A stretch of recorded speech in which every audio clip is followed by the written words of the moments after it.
Viernes 11 de enero de 2019, muy buenos días y bienvenidos a su programa Contacto Directo. Revisemos quiénes son hoy nuestros invitados. Iván Granda, subsecretario de Acción Política. La fábrica de acero construida en medio de plantaciones de banano cerca de Milagro en la provincia del Guayas. ¿Cómo se pudo levantar una macroestructura sin ningún permiso correspondiente, sin que ninguna autoridad se haya dado cuenta? Además, nos acompañará Jorge Rodríguez, coordinador de la Comisión Nacional Anticorrupción. El estancamiento de las decenas de denuncias de actos de corrupción millonarios que reposan en la Fiscalía. Una fiscal que advierte no tener el personal necesario y un recorte en el presupuesto de esta medular institución, pilar de la cirugía mayor contra la corrupción. También estará Mae Montaño, asambleísta independiente. Juicio político al ex procurador Diego García.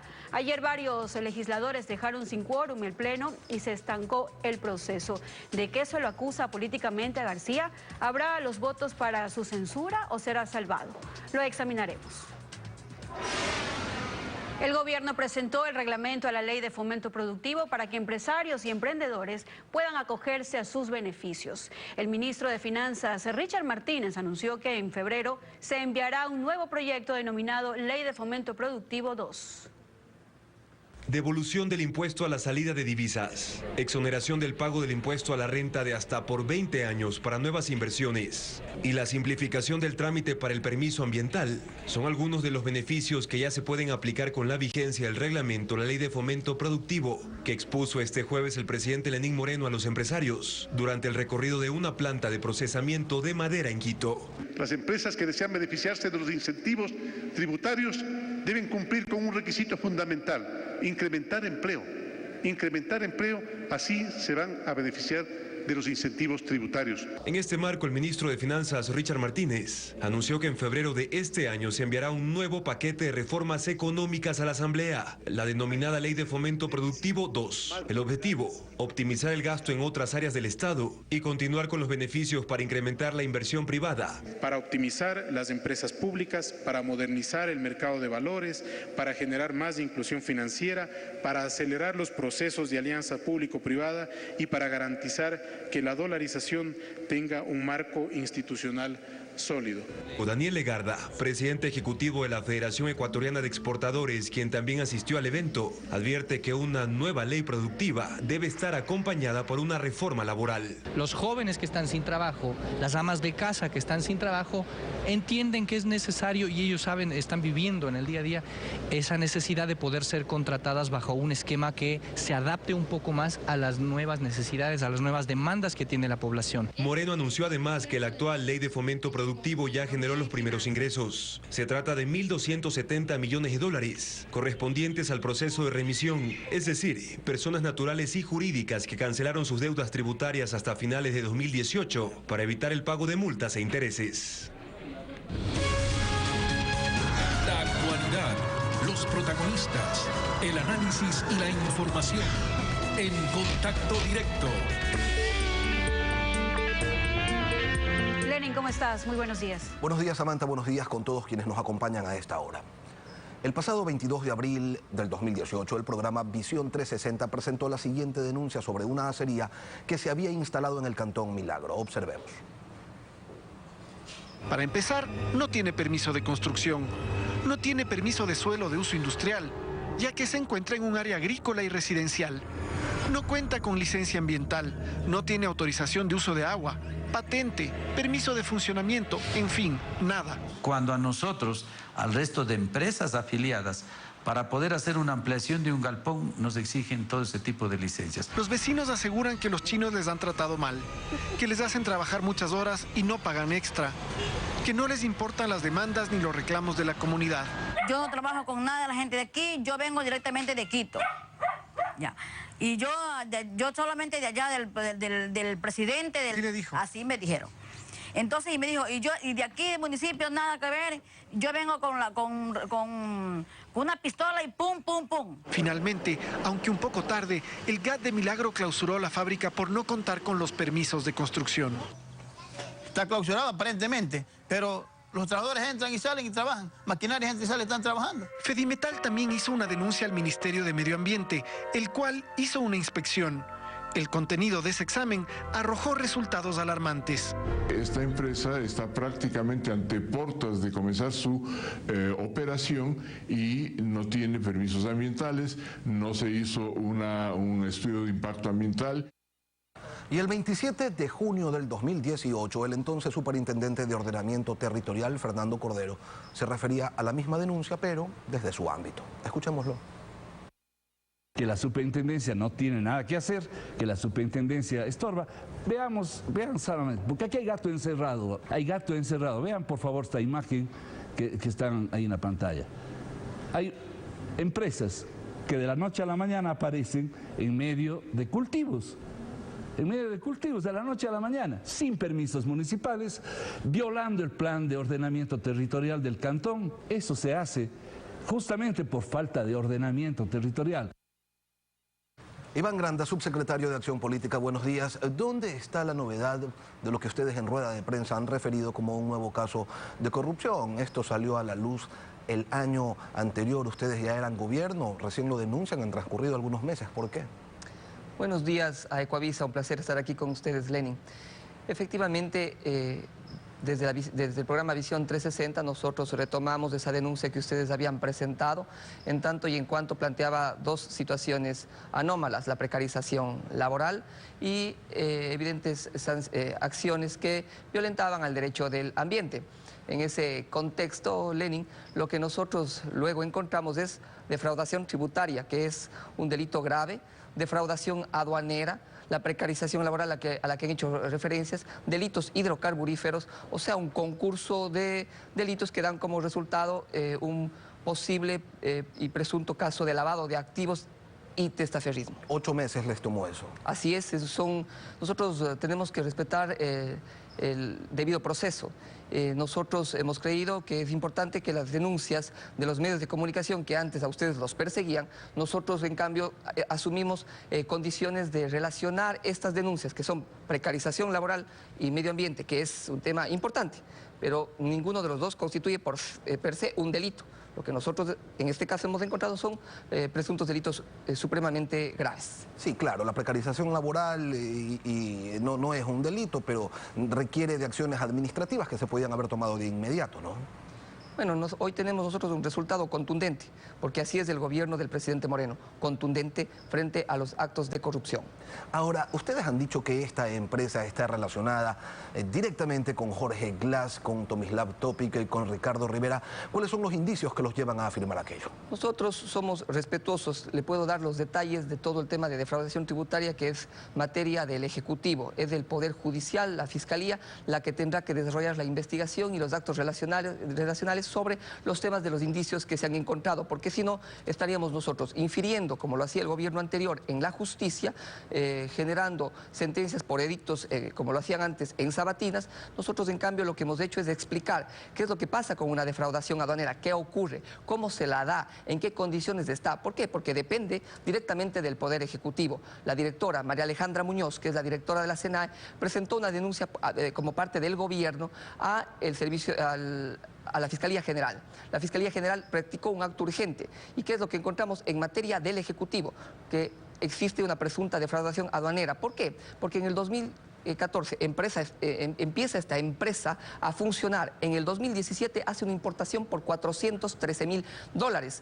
Y en ese sentido hay una inconformidad, una anomalía que la estamos tratando de demostrar, que pasaría a ser una diferencia de 413.000 de una importación a 30 millones en una importación. Entonces, dista mucho de lo que han podido justificar. El procedimiento funciona así: 3 días para que ellos puedan establecer y presentar documentación. Si no la hacen, existe un proceso prudencial de tiempo hacia 30 días, que es el plazo en el cual la SENAE tiene que tomar una decisión. Esta es, si es que no se justifica, incautación del bien y evidentemente pasarán los bienes al Estado y a la sociedad ecuatoriana. Vamos, Iván, pero usted me dice que no puede dar a conocer los indicios, pero dieron a conocer los nombres. Podían haber dicho, hay un importante político del gobierno anterior que está relacionado, pero han dado los nombres. La ley señala que lo que no se puede difundir es la información producida por la Fiscalía en la etapa de indagación previa, mientras esta dure.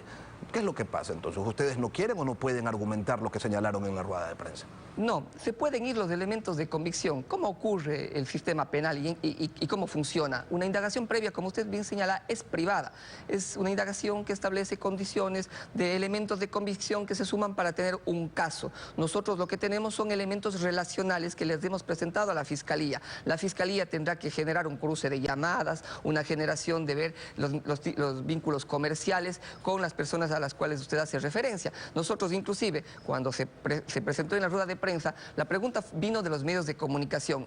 Y nosotros lo que señalamos es que nosotros respetamos el debido proceso, que son las instancias judiciales las que tienen que responder en cuanto a las acciones relacionales que nosotros hemos presentado. En cuanto al tema de lavado de activos, en cuanto al tema de defraudación tributaria, por ejemplo, nosotros hemos dicho claramente lo que hemos encontrado, porque nosotros actuamos con eficiencia. El presidente Moreno ha planteado un acto que es que esté donde esté la corrupción, la vamos a combatir. Y en el tema tributario, por ejemplo, uno de sus socios, como ustedes conocen, está relacionado a que tiene un patrimonio o un movimiento de cuentas por 8 millones de dólares y apenas ha justificado 3 millones de dólares. Entonces, esas son cosas que nosotros como Ejecutivo podemos hacer. O sea, eso ya está determinado. Entonces, si eso ya está determinado, infracciones de carácter laboral, tributario y aduanero, suponemos que las sanciones correspondientes administrativas, laborales y tributarias que corresponden a SENAE, SRI y Ministerio de Trabajo ya se han aplicado.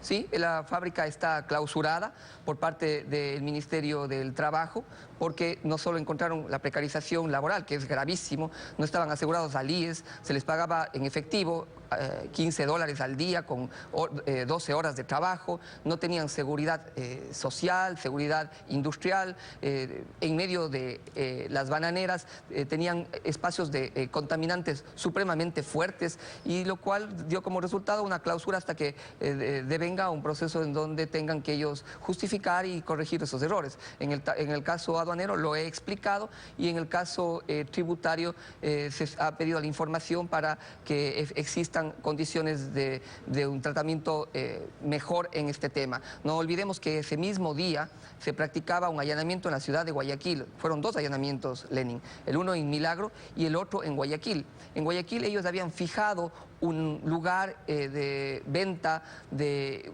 comercio que el rato que llegaron los fedatarios y la gente de la Fiscalía, ese lugar le pertenecía a otra persona. Es otra de las cosas que se está investigando.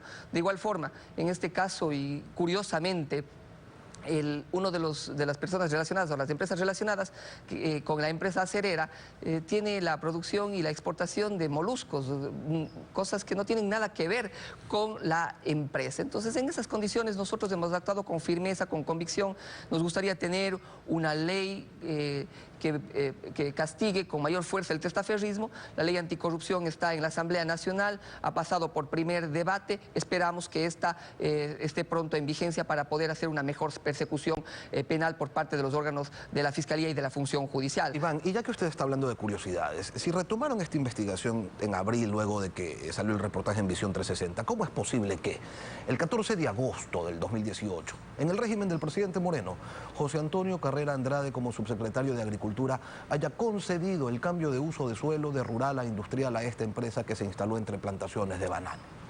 Nosotros actuamos con convicción y no con incoherencia. En este caso, el subsecretario ya no está más en sus funciones y el ministro está estableciendo los procesos en función del debido proceso de reversión, porque estas cosas no pueden ocurrir. ¿Cuándo lo sacaron al subsecretario? ¿Ahora? No, el subsecretario está fuera ya un buen tiempo, se lo sacó sin que se conozcan estos temas, está siendo sometido a una investigación por parte del ministro de Agricultura. Ayer hablé con el ministro Lasso, él ha dicho que estos temas no van a quedar en la impunidad. Nosotros somos, a diferencia del otro gobierno que se homenajeaba a los corruptos, nosotros lo que hacemos es generar condiciones también de investigación en el marco administrativo para que se corrijan estas falencias y estos errores. Ahora habrá que esperar pues a que la Fiscalía actúe, ¿no? Porque de lo contrario estaríamos ante un recalentado de denuncias. Esto que se denunció en el 2018, empiezan ustedes a operarlo. Ahora lo mismo ocurriría con los informes que se contrataron con la intermediación del Programa para el Desarrollo de Naciones Unidas, donde les han terminado diciendo lo mismo que ya denunció antes Fernando Villavicencio Villavicencio y lo mismo que el ministro Carlos Pérez ya observó el 15 de agosto del 2017 cuando presentó un informe sobre la situación de la infraestructura hidrocarburífera del país. Parecería que el problema es que aquí no hay formulación de cargos contra nadie, siendo un festín de millones de dólares en infraestructura y en varios casos es como que no se hubiera hecho nada, no sirven las denuncias y nadie responde por ello. Lenin, usted ha planteado tres cosas. Primero, no comprendo el tema de recalentado cuando hemos visto que se tratan de dos temas absolutamente distintos. El uno es precarización laboral y el otro tema es un tema ambiental cuando estamos hablando de delitos graves como defraudación tributaria, lavado de activos y defraudación aduanera. En el otro caso, nos parece importante que los medios de comunicación y la prensa investigativa presente denuncias, presente criterios que las podamos tomar como gobierno, porque el tema del combate a la corrupción es una situación de todos, institucional, de los medios de comunicación, de la sociedad misma. Entonces, en ese sentido, por ejemplo, en el caso que usted ha planteado respecto de la refinería de Pacífico, Esmeraldas y demás, no teníamos el monto completo y puntual de sobreprecios, que son 2.500 millones de dólares. Tampoco teníamos los unitarios de comparación, o sea, por ejemplo, en la refinería de Esmeraldas había un 1.100% en caso de contratación de temas eléctricos. El giro específico de negocio permitió contratar el 99% al dedo y apenas el 1% en licitación. Y además de eso, este programa de Naciones Unidas que generó la consecución de estos informes refieren también a qué es lo que se debe hacer, por ejemplo, con el proyecto Pascuales Cuenca, cómo se va a realizar, cuál va a ser la cara o la mirada que el gobierno nacional tiene que hacer en estos procedimientos. Permite corregir los errores que se cometieron en el gobierno anterior, que son delitos y que tendrán que ser investigados por la Fiscalía. Dicha sea de paso, ayer en una reunión mantenida con la señora Fiscal General de la Nación, en donde le decíamos la preocupación de que estos delitos efectivamente estos presuntos delitos tienen que ser investigados. Ella ha planteado que se va a hacer un proceso de reestructura de fiscales dedicados al tema de anticorrupción, que es un planteamiento que el señor presidente Lenín Moreno como gobierno nacional hizo a favor de los ecuatorianos. De igual forma, una primicia para ustedes, que nos parece importante, que existe ya una resolución que tiene que ser consensuada con el Consejo de Participación Ciudadana para que tengamos jueces nacionales de anticorrupción que permitan generar procesos más ágiles y efectivos a favor de la recuperación de activos del país. Y eso ya está decidido. Es una decisión que se está tomando en la función judicial, como hemos dicho. Nosotros, como gobierno, hemos hecho lo que nos compete en el marco de las condiciones del ejercicio del poder. Nosotros respetamos la institucionalidad de Lenin. Esa es la gran diferencia que tenemos con el gobierno anterior. Nosotros creemos, por ejemplo, en que medidas como las de tener una consulta popular que establezca muerte civil a los corruptos y que funde un Consejo de Participación Ciudadana que permita tener autoridades autónomas es muchísimo más importante que cualquier cosa. Esa es la recuperación de los principios democráticos. El problema que existen. Es que no hay instrumentos legales, para poder acabar. Legales, porque sí, la consulta popular dice muerte civil, que se les quiten los activos y el dinero a quienes han estado involucrados en actos de corrupción.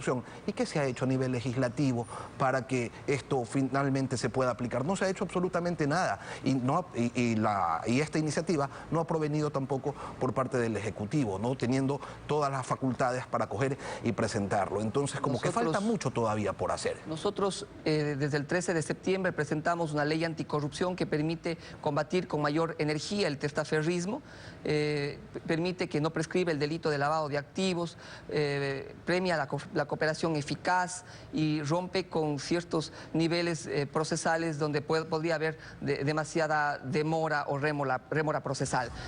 Nosotros como Ejecutivo, como he dicho, hemos cumplido, Lenin, hemos planteado todas las condiciones para que en el país se luche en contra de la corrupción. Hemos planteado que la Comisión de Naciones Unidas en contra del delito estén en el Ecuador. Estas son condiciones y políticas firmes que el presidente Moreno ha establecido. La cadena del jueves anterior sin duda fue importante para demostrar cómo no solo nosotros lo decimos, sino a través de un organismo internacional se plantean graves delitos en contra del Estado. El problema es que no hay sentencias. Iván Granda, subsecretario de Acción Política, gracias por venir a Contacto Directo. Un placer. Y tras la pausa, Jorge Rodríguez, coordinador de la Comisión Nacional Anticorrupción, denuncias de corrupción que reposan en la Fiscalía, recorte presupuestario y falta de personal. ¿Dónde termina una verdadera cirugía mayor? ¿Solo en informes? En pocos minutos regresamos.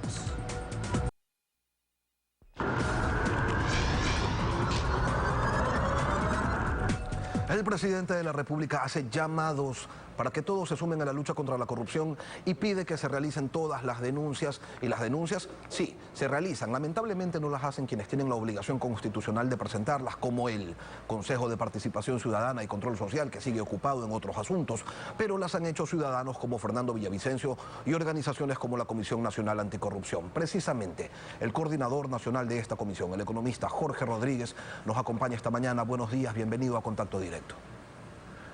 Lenín, buenos días, a su disposición. ¿Cuántas denuncias han presentado ustedes y cuántas de ellas han pasado la etapa de indagación previa en la Fiscalía? Bueno, hemos presentado 19 denuncias en los 3 años de funcionamiento de la comisión. La mayor parte a la Fiscalía, parte al Servicio de Rentas Internas, parte al Consejo de Participación Ciudadana y también al Presidente de la República. Una sola se dio paso en la Fiscalía. Otra está en proceso este momento de investigación previa, pero ninguna realmente ha llegado a la etapa que usted manifiesta hace pocos segundos. Y ahí está Manduriacu, Toachi, Pilatón, Caminosca, Los Drub, entre otros, 30S, por cierto. Ustedes se reunieron con el fiscal anterior, Paul Pérez, quedaron en que se conformaría una mesa para darle celeridad a estos temas. ¿Y qué ha pasado desde entonces? Bueno, no ha pasado nada, como no va a pasar nada. De lo que estamos viendo, realmente todo es una gran feria de mentiras. El país vive engatusado por ofrecimientos desde hace 2 años, pero básicamente todo es mera declaración. El país no está haciendo nada. Usted acaba de hacer una pregunta importante al viceministro con respecto a la muerte civil. Eso se aprobó por pedido de la Comisión Anticorrupción. Hay 3 preguntas de la consulta popular de la Comisión Anticorrupción que fueron aprobadas. La primera y la tercera en los casos específicos. En la primera es la muerte civil. ¿Qué es lo que han hecho? Es decir, no han hecho nada. Entonces, esto solamente es bonito para que nos digan, pero para hacer las cosas realmente no estamos haciendo nada. Y no estamos haciendo nada, incluyendo en la Fiscalía, ¿no? A su criterio, ¿qué es lo que sucede? ¿Por qué las denuncias de corrupción que se hacen en el Ecuador no avanzan? Prueba de ello es que los únicos casos sentenciados son el de Jorge Glass, los de Pareja Yanuseli y bueno, y ahora el de Pedro Delgado. Pero ¿por qué no hay sentencias en firme, por ejemplo, en el caso Glass, que todavía se encuentra en etapa de casación? Porque la misma mafia correísta sigue gobernando actualmente. Lastimosamente, las manos de ese cartel realmente miserable que gobernó durante 10 años todavía está en el gobierno actual. Y en esas condiciones no podemos realmente avanzar de la manera que quisiéramos todos los ecuatorianos. Yo realmente estoy con repugnancia de lo que realmente no pasa en el país. Yo personalmente tengo ya muchas desilusiones en cuanto a que nos dicen un montón de cosas, pero yo siento que nos están viendo la cara y no nos vamos a dejar ver la cara. El tema de la recuperación de dinero tiene también vinculación bien grande, porque eso tampoco se está haciendo ninguna acción para efectos de encontrar el dinero que sabemos en dónde está. La Contraloría ha entregado centenares de casos con indicios de responsabilidad penal a la Fiscalía, pero resulta que la Fiscalía señala que no cuenta con el suficiente personal, no tiene gente y que es por eso que no avanza con los procesos pues, que allí se deben desarrollar. Lo invito a escuchar, economista, a la fiscal Ruth Palacios. Nosotros tenemos algunos IRPs que se han remitido de Contraloría y hemos abierto investigaciones. Sin embargo, no solo es la apertura de la investigación, hay que practicar diligencias como pericias contables y pericias en contratación pública, de los cuales no contamos con peritos especializados y suficientes para abastecer todo lo que se nos solicita. Ese es uno de nuestros principales limitantes. Estamos dando la prioridad que el caso requiere y haremos lo posible dentro de nuestras limitaciones para avanzar con estos procesos de relevancia para el país. El presidente Moreno señalaba en días anteriores que va a pedir que haya más fiscales para que se dediquen exclusivamente a investigar los casos de corrupción, pero por otro lado le redujo el presupuesto a la Fiscalía para el 2019. Pide que se apruebe su proyecto de ley anticorrupción, pero vetó totalmente una ley similar que se había aprobado en la Asamblea Nacional y con eso le puso un candado. ¿A qué se está jugando, economista? Porque usted dice, nos están viendo la cara de tontos y eso es lo que parecería, que se juega con la paciencia y con la inteligencia de los ecuatorianos. Vea, realmente yo digo, también vivimos en esta gran feria de mentiras. La Contraloría sacó ya los informes del año del 16, 17 y 18 todavía lógicamente no debe estar. Pero nos sacaron las estadísticas y realmente es vergonzoso, por ejemplo, que en el año de 2015, que es el último en que aparece la información en la página web, ellos gozaron 1.500 millones de dólares ese año. ¿Sabe cuánto cobraron? 1,5 millones. Entonces, esa gran feria de mentiras tiene también vinculación con los IRPs que mandan a la Fiscalía. ¿Cómo sabemos que esos IRPs que van a la Fiscalía tienen la suficiente profundidad para efectos de que se pueda seguir un proceso que determine responsabilidades? Y adicionalmente, veamos ahora, criticado el caso de la Contraloría, critiquemos el caso de la Fiscalía. A la Fiscalía le quitaron la independencia, depende absolutamente del Consejo de la Judicatura. Le cortaron fondos en el presupuesto del Estado y adicionalmente estos cambios repentinos cada rato no nos dan la estabilidad suficiente para imprimir un cambio importante. Entonces, hemos estado jugando a la jugada de encontrar $5. Ya dijeron que hemos encontrado $5 millones en Panamá, pero eso es una basura comparado realmente a lo que se llevaron en los 10 años anteriores. Economista, pero si no podemos confiar en la palabra del gobierno, no podemos confiar en la Fiscalía, no podemos confiar en la Contraloría, ¿en quién confiamos? ¿Es necesario entonces una comisión independiente, una comisión contra la impunidad como la que funciona en Guatemala? Porque, o sea, quienes tienen que ejercer el control no lo hacen y tampoco podemos quedarnos así, pues no, robados.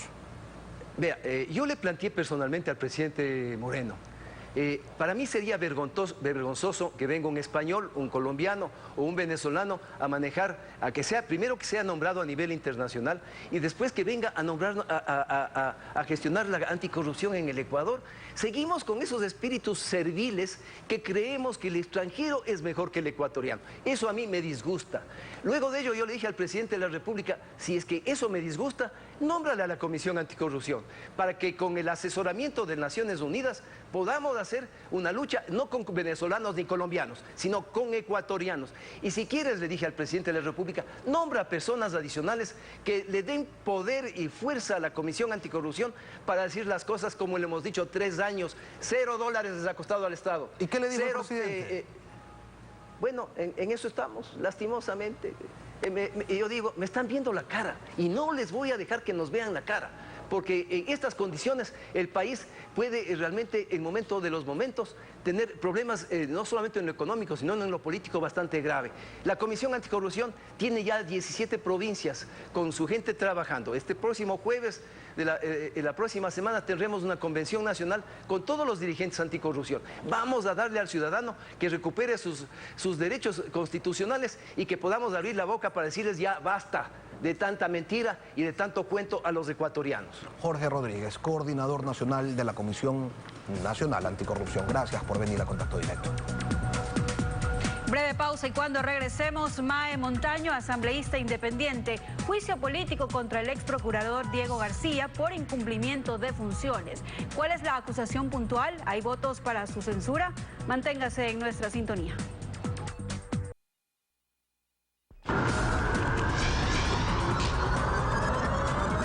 El 18 de junio del 2018, la asambleísta Mae Montaño solicitó que se inicie un juicio político al ex procurador Diego García por incumplimiento de funciones. Casi 7 meses después, ese juicio político inició, pero continuará el próximo 16 de enero porque la sesión se quedó sin quórum.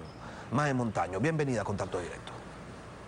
Encantada de estar aquí. Buenos días, estimado Lenin. A quienes nos escuchan siempre les saludo con un abrazo y creo que todavía podemos desear feliz año 2019. Sin duda. Lo que ocurrió ayer en la Asamblea, esa es la seriedad con que se toman la labor de fiscalización en el Parlamento, dejando sin quórum un juicio político. Dígame que se trató de una broma y no que estamos ante un acto de irresponsabilidad de un grupo que ha demostrado que le queda grande el cargo de asambleísta.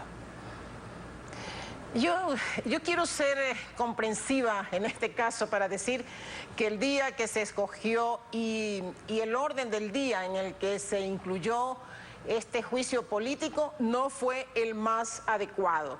Quiero entender que los asambleístas de provincia, sobre todo que tienen que viajar, recorrer largas distancias, tenían la necesidad de ausentarse. Voy a pensar que es eso, pero voy a aprovechar... para legislar y para fiscalizar, no para llegar el jueves a sus provincias. La gente normal trabaja de lunes a viernes. ¿Qué pasó? Indudablemente.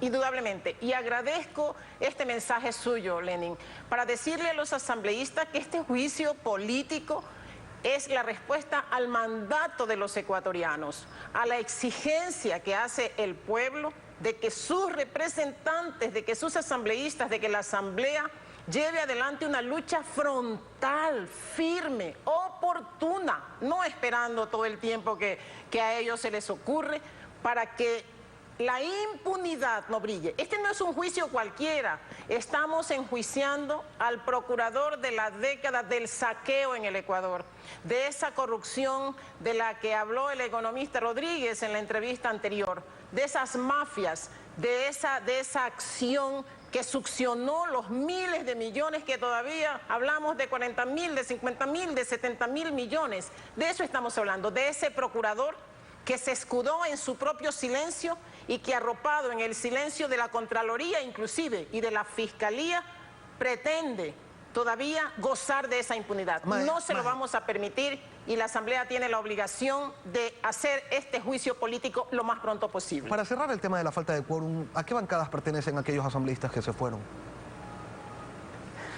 Vamos a pedirle a la Asamblea, yo creo que hay que ponerle un mensaje a la Asamblea que publique cómo quedó estructurado al final el pleno de la Asamblea, porque creo que habían de distintos bloques la presencia, pero de unos habían más asambleístas que de otros, así que pediremos que sea publicado, pero esperamos que el miércoles, que no va a haber ninguna justificación, tengamos 137 asambleístas en el pleno para que escuchen las pruebas de cargo, para que escuchen la interpelación, para que abran un debate serio que se requiere, un debate serio. La Asamblea tiene no solamente que censurar a este procurador de la década saqueada, de la década en que las mafias establecieron, como dijo Vaca Mancheno cuando pretendía ser un fiscal de acción, que se habían formado redes de delincuencia organizada de altos funcionarios que establecieron un portal de contratación pública paralela. ¿Dónde estuvo el procurador de la década saqueada? Eso tenemos que debatir a profundidad el miércoles para censurar a este ex procurador ahora, pero también para remitir todo este expediente a la Fiscalía, porque el señor tiene que ser investigado en los nuevos procesos que tiene que abrir la Fiscalía. Mae, pese a que Diego García fue procurador desde abril del 2008 hasta enero del 2018, con un par de meses por allí que no ocupó el cargo, solo se lo puede juzgar políticamente aquellas acciones que cometió o en las que estuvo involucrado desde febrero del 2015, porque ya lo anterior ha quedado pues fuera del marco de acción de ustedes como legisladores. Y desde febrero del 2015, ¿de qué se lo acusa? Bueno, desde febrero de 2015, casi todos los cargos que hemos planteado están en ese tiempo. Estamos primero planteando la irresponsabilidad de este ahora ex procurador en su representación judicial del Estado ecuatoriano, en ese bullado, escandaloso y tan importante juicio, nada más y nada menos que al ese entonces vicepresidente Jorge Glass por asociación ilícita, donde el procurador, con una desfachatez sin límite, decidió no asistir a la audiencia y delegar a subordinados que llegaron tarde y que fueron por tanto dejados fuera en la acusación particular que tenía que llevar adelante la Procuraduría. Una irresponsabilidad y una negligencia sin límite del ex procurador Diego García. Pero hay otros temas que tienen... Ayer decía Diego García, Mae, que se lo interpela solamente por eso, porque sus delegados se retrasaron 7 minutos a una audiencia. Y decía esto porque los otros temas, las otras acusaciones, fueron dejadas de lado por la Comisión de Fiscalización. Sí, pero hay que recordarle al ex procurador que lee y que tuerce la ley como a él se le ocurre, que el informe de la comisión, que las decisiones que toma la comisión y que las plantea al pleno son recomendaciones.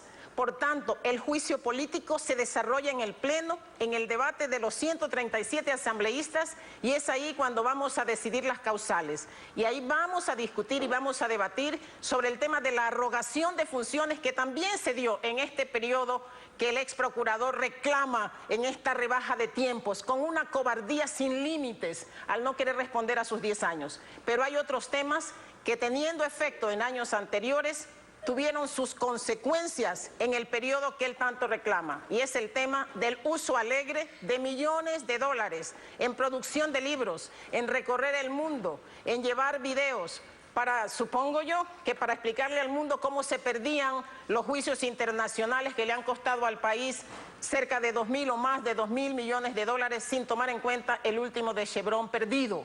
Creo que eso andaba haciendo, estaba muy ocupado el procurador gastándose cerca de 4 millones de dólares solamente en estas publicaciones y en recorrer el mundo. Pero muchos de estos gastos, casi 2 millones, están dados en este periodo. Y él tiene que responder por todo, no solamente por los 2 millones gastados. La Contraloría se tarda porque hemos pedido ese estudio, se supone que lo está haciendo y aún no llegan los resultados.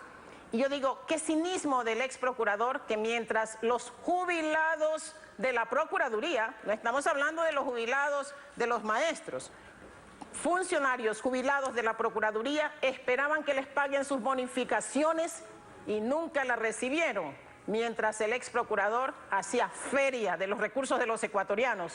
Pues va a tener que responder por eso. Los ecuatorianos no podemos aceptar ese tipo de irresponsabilidades. ¿A cuánto asciende el monto de los juicios que perdió Ecuador durante la gestión de Diego García como procurador?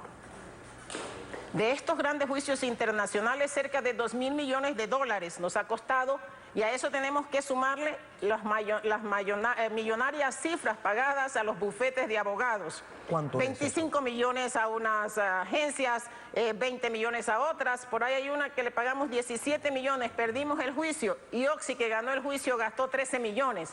O sea, ha habido una feria millonaria, una pérdida increíble. Nosotros de los juicios internacionales más grandes hicimos una estadística y de 19 juicios ganó 8 y perdió 11. O sea que la calificación del ex procurador es de 4 sobre 10, deficiente. El peor procurador que ha tenido el Ecuador en las 2 últimas décadas. Pero sobre todo su silencio frente al caso Odebrecht, del que él fue responsable de su regreso. Ese silencio no se lo podemos perdonar.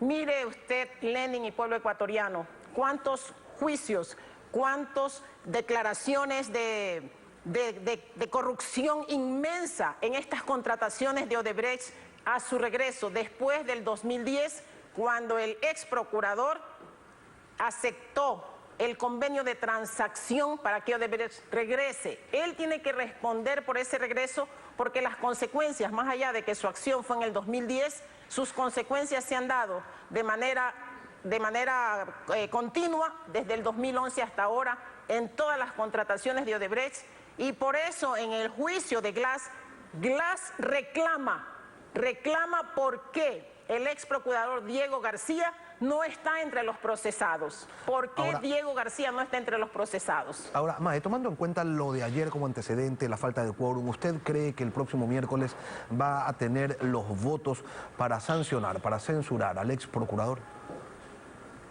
Queda bajo la responsabilidad de cada uno de los asambleístas. Mae Montaño, como asambleísta, ha cumplido su rol fiscalizador.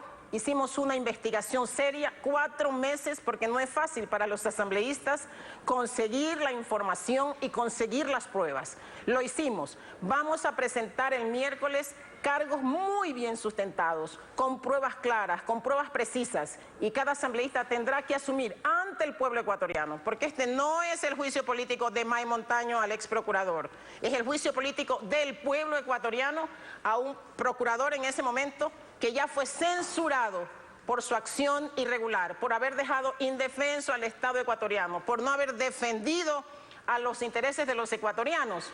Y nosotros decimos, si un procurador como ese va a quedar en la impunidad, ¿de qué lucha anticorrupción estamos hablando y de qué rol fiscalizador de la Asamblea estamos hablando? Así que yo creo que el miércoles conseguiremos la censura y conseguiremos que todo el expediente vaya a la Fiscalía para que el procurador, el ex procurador García, no solamente responda ante la Asamblea, sino también ante la justicia. Mae Montaño, asambleísta independiente, gracias por venir a Contacto Directo. Samantha. Así despedimos Contacto Directo. Gracias por acompañarnos, Lenin. Nos vemos el próximo viernes. Que tengan todos un buen fin de semana.